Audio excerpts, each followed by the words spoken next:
ये fundamental duties हैं। ठीक, फंडामेंटल ड्यूटीज़ क्या कहती हैं? It shall be the duty of every citizen of India. ये कर्तव्य है, परम कर्तव्य है। क्या? पहला, to abide by the constitution, constitution का रिगार्ड करना, कॉन्स्टिट्यूशन के अनुसार चलना, and respect it ideals and institution and the national flag and national anthems. उसके जो आदर्श हैं, आदर्श क्या हैं? सारे आदर्श उसमें दिए हुए हैं प्रीएम्बल के अंदर। भाईचारा है, जस्टिस है, लिबर्टी है, इक्वलिटी है, अपॉर्चुनिटी है, ये सारी चीज़ दी हुई हैं।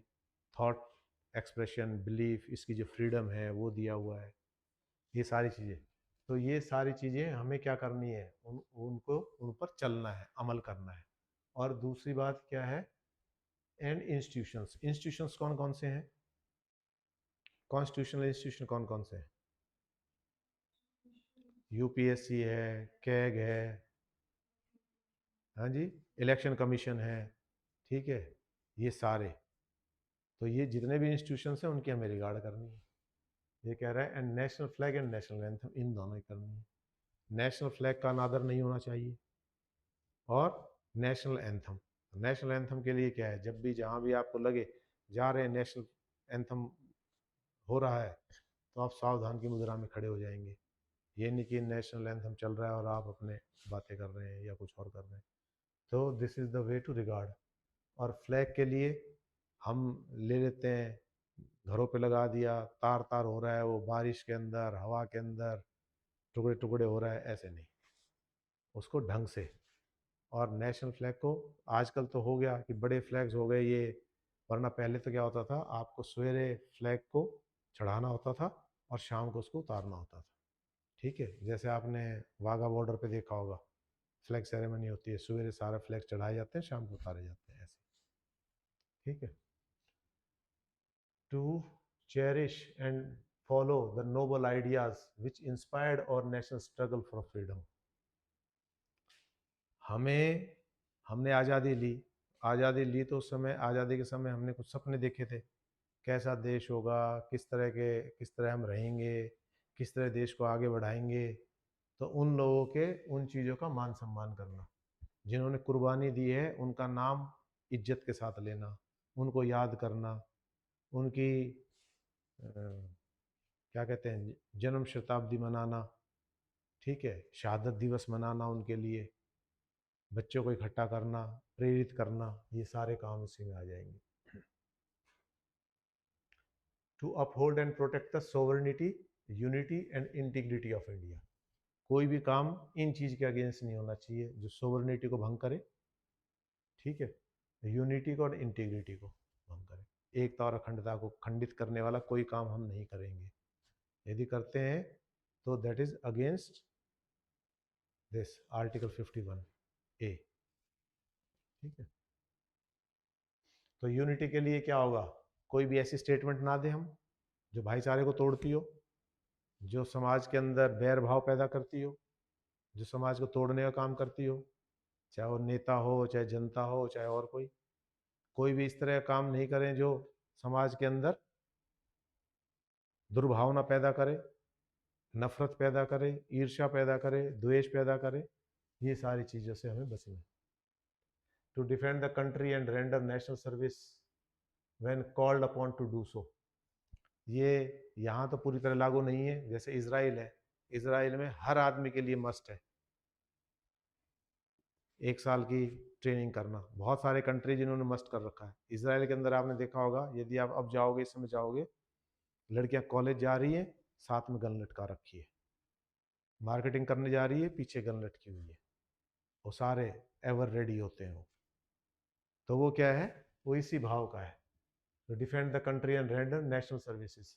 हमारे यहाँ क्या है, इसी चीज़ को प्रमोट करने के लिए एनसीसी है, एनएसएस है। एनसीसी के अंदर हम वॉल्टियर्स तैयार करते हैं, कभी देश को जरूरत पड़ जाए अचानक, तो उनको फोर्सेस का भी पता है, उनको डिसिप्लिन का भी पता है, उनको हथियार चलाने भी आते हैं, हम उनको तुरंत से एब्जॉर्व कर सकते हैं। ठीक है, क्योंकि ट्रेनिंग का तो टाइम होगा नहीं, कोई ऐसी इस तरह की इमरजेंसी आ जाएगी तो इसलिए। ठीक है। और वैसे भी हजार तरह की सर्विसेज होती है, जैसे एक 65 के युद्ध के अंदर छोटे बच्चों ने ग्रुप बनाया था, तो वहाँ एक मेजर था, वो कह रहा था कि हमारी सप्लाई लाइन टूटी हुई है, कि दुश्मन ने कोई एक हिस्सा ले लिया था, घेर लिया था, और उसके अंदर से उनको सप्लाई लाइन का मतलब है राशन पानी कुछ पहुंच नहीं रहा था। तो बच्चों के ग्रुप ने किया कि बच्चे छोटे होते ना, छुपते छुपाते निकल गए और उन्होंने सप्लाई लाइन को चालू कर दिया। तो बहुत बड़ा काम किया, वहाँ तक सरहद तक राशन पहुँच गया। प्राइवेट लोगों ने भी इस तरह किया, खच्चर के जरिए वैसे प्राइवेट लोगों का यूज़ करते हैं सप्लाई लाइन को चालू रखने के लिए। आजकल तो खैर मॉडर्न चीज़ें हो गई, हिसाब किताब अलग हो गया, पर पहले बहुत, तो हर तरह से सहयोग कर सकते हैं, ठीक है।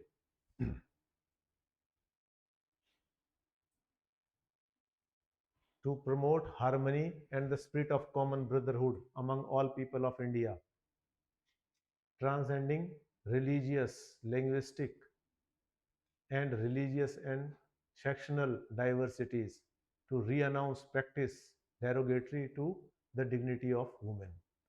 इसमें भी ये सारी चीज़ें आ गई, भाईचारा बना रहे, भाषा के आधार पर, जाति के आधार पर, क्षेत्र के आधार पर, इसके आधार पर बंटवारा ना हो, डाइवर्सिटी के अंदर ही हम रहना सीखें, एक दूसरे की डाइवर्सिटी जो है उसका सम्मान करें, ठीक है। किसी का किस तरह का पहनावा है, किसी की भाषा किस तरह का, उनका मजाक ना उड़ाएं, उनको बेइज्जत ना करें। तो ये सब, ये सारी चीज़ ध्यान रखें। और फिर पर्टिकुलरली दे रखा है, renounce practice is derogatory to the dignity of women. ऐसी प्रैक्टिस जो है किसी भी धर्म में, जाति में, क्षेत्र में, जो औरतों के मान सम्मान को ठेस पहुंचाती हो, उनको ख़त्म करें, उनको बढ़ावा ना दें। इस तरह की, जैसे सती प्रथा थी पहले एक समय में, उसके बाद घूंघट प्रथा है, वो भी है, औरतों को ना पढ़ने देना जाना, ये हो गया, काम नहीं करने देना, ये हो गया। तो इस तरह की, बाल विवाह हो गया, विधवा विवाह नहीं होना, उसके बाद छोटी उम्र में औरतें विधवा हो जाती है तो दोबारा प्रोविज़न नहीं है। तो ये सारी चीज़, दहेज है, इन सारी चीज़ें जो इनसे जुड़ी हुई है, उन सारी चीज़ों को ख़त्म करना, ठीक है। Value and preserve the rich heritage of our composite culture. हमारा जो कल्चर है, दो चीज़ आती हैं इसके अंदर, एक होती है सभ्यता और एक होती है संस्कृति, ठीक है। तो संस्कृति किससे बनती है? सभ्यता बनती है आउटर, जो हमें दिखता है, उससे सभ्यता बनती है। जैसे हम किस तरह का खाना खाते हैं, किस तरह के कपड़े पहनते हैं, किस तरह का काम करते हैं, किस तरह का व्यवहार है, किस तरह के धंधे हैं, ये सब किस में आ गया हमारा? ये सभ्यता में आ गया। और संस्कृति कैसी होगी? हमारी इंटरनल बीइंग, अंदर की ओर हमारे संस्कार कैसे हैं, हम आपस में कैसे रहते हैं, हम किन चीज़ों को प्रमोट करते हैं, सच्चाई कितनी है, ईमानदारी कितनी है, देशभक्ति कितनी है, भाईचारा कितना है, ये सब क्या हो गई हमारी, ये संस्कृति का हिस्सा हो गया। तो संस्कृति और सभ्यता, जर्नली हम दोनों को एक ही मान लेते हैं, लेकिन एक नहीं है। जो आउटर वो है, वो सभ्यता हो गई और ये संस्कृति हो गई, ठीक है। तो कहते हैं ना, हमारी संस्कृति अमिट है। अमिट इसलिए कि हमारे व्यवहार में बहुत ज़्यादा परिवर्तन नहीं आया है। आज भी साथ रहना, फैमिली कंसेप्ट हमारा अलग है, लार्ज फैमिलीज़ है, न्यूक्लियर फैमिलीज़ बहुत कम है, और यदि हैं भी तो भी पेरेंट्स का आना जाना। कल ही कोई बता रहा था, अमेरिका में घूमने की बात हो रही थी, तो बता रहा था कि बच्चों कहते हैं कि भाई आपको भी घूमने चलना है, तो बच्चे कहते हैं हाँ हम चल पड़ेंगे, तो चलो इतना इतना पैसा दे दो, पेरेंट्स मांग लेते हैं बच्चों से पैसा। और यदि काम कर रहा है इटली के अंदर, तो छोटा भाई बता रहा था कि हम गए किन्हीं के यहाँ, हमने रेस्टोरेंट में खाना खाया, तो खाना खाया तो एक बंदा वेटर का काम कर रहा था, और रात को हम उस होटल के मालिक के घर पे रुके हुए थे, तो हमने देखा वही बंदा घर के अंदर घूम रहा है। तो मैंने उसको पहचान लिया, मैंने कहा तू तो वहाँ वेटर का काम कर रहा था। तो उसके फादर भी बोले हाँ ये मेरा बेटा है। ऑनर कह रहा है ये मेरा बेटा है, उसको वेटर लगाया हुआ है, वो जो डिजर्व करता है उतना ही काम उसको दिया हुआ है, और उसको उतनी तनख्वाह मिलती है, बस। तो ये वहाँ का कल्चर अलग है, हमारे यहाँ कल्चर अलग है, हम 7 पीढ़ियों का इंतजाम करके जाते हैं।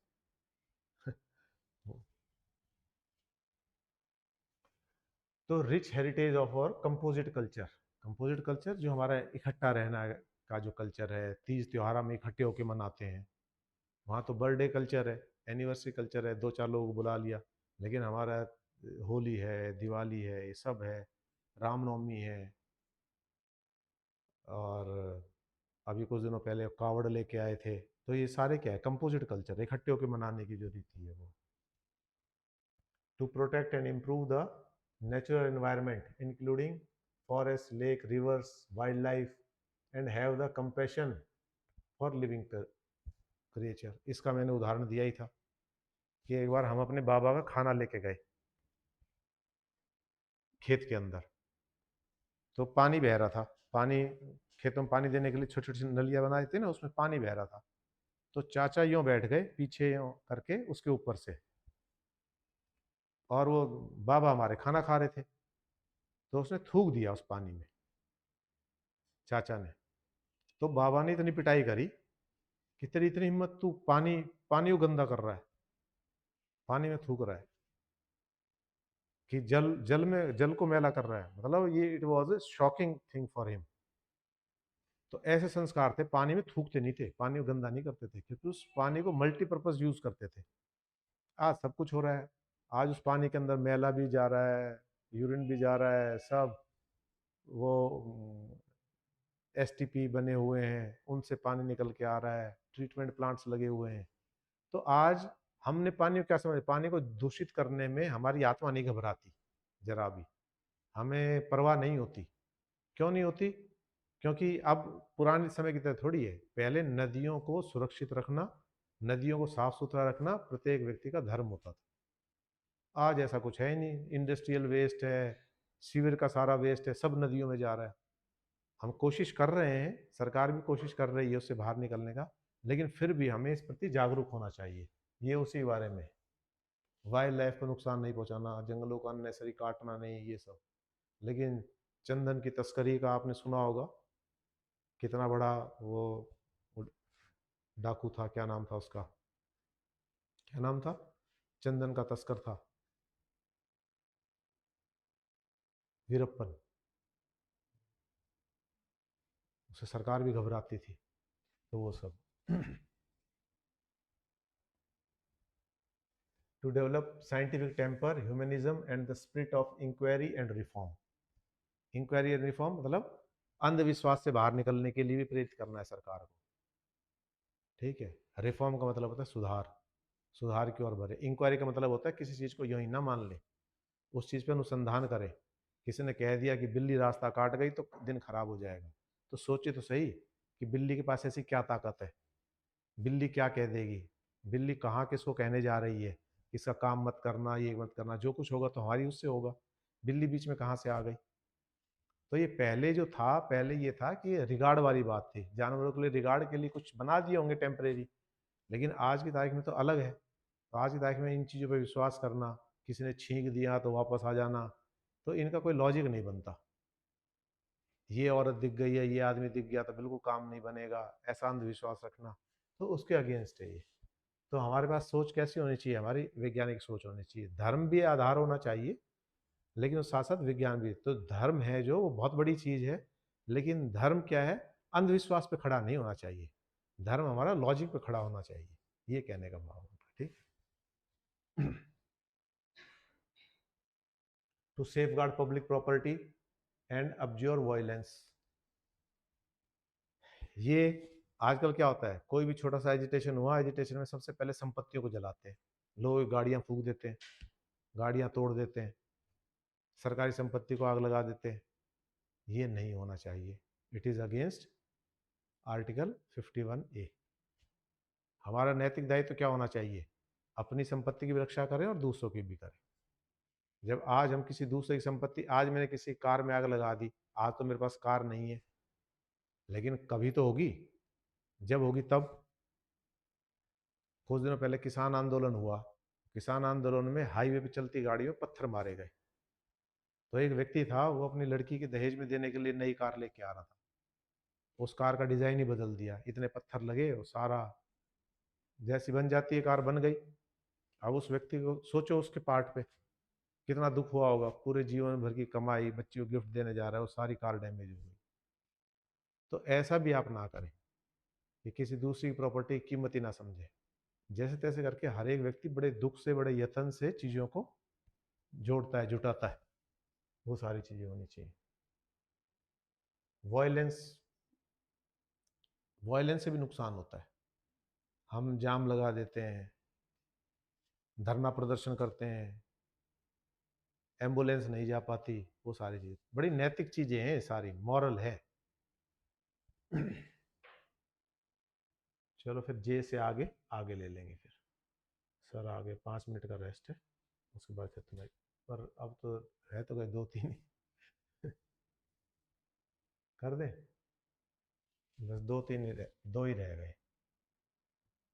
To strive toward excellence in all spheres of individual and collective activity so that the nation constantly rise to higher levels of endeavor and achievement. पूरी पूरी कोशिश कैसी होनी चाहिए आगे बढ़ने की? हम शिक्षित हों, हम ऐसे काम करें रिसर्च के क्षेत्र में, विज्ञान के क्षेत्र में, लिटरेचर के क्षेत्र में, ड्रामा के क्षेत्र में, म्यूज़िक के क्षेत्र में, फिल्म्स के क्षेत्र में, इन सारी चीज़ों में हम इस तरह से काम करें कि हम देश को आगे बढ़ाएं। ठीक है, एआई के क्षेत्र में, कंप्यूटर डेवलपमेंट के क्षेत्र में, इन सारी चीज़ों में हम काम करें ताकि देश आगे बढ़े। सबका योगदान होना चाहिए। And who is a parent और guardian to provide opportunity for education to his child और as the case may be ward between the age of 6 to 14 years. तो सरकार कैसे काम करेगी? पेरेंट्स की तरह काम करेगी कि प्रत्येक सुनिश्चित कराए कि 6 साल से 14 साल तक का बच्चा, प्रत्येक बच्चा स्कूल में जाए और कम से कम मिनिमम इतनी शिक्षा तो ग्रहण करे। So this is the moral duty of the state.